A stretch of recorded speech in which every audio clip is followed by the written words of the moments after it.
peace. Where passion is, peace is not. Where peace is, passion is not.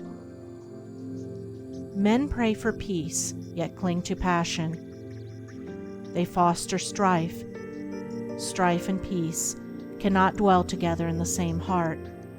Where one is admitted as a welcome guest, the other will be turned away as an unwelcome stranger. He who despises another will be despised by others. But he who conquers himself is supremely noble. He who is victorious over another may, in turn, be defeated, but he who overcomes himself will never be subdued. By the way of self-conquest is perfect peace achieved. Man cannot understand it, cannot approach it.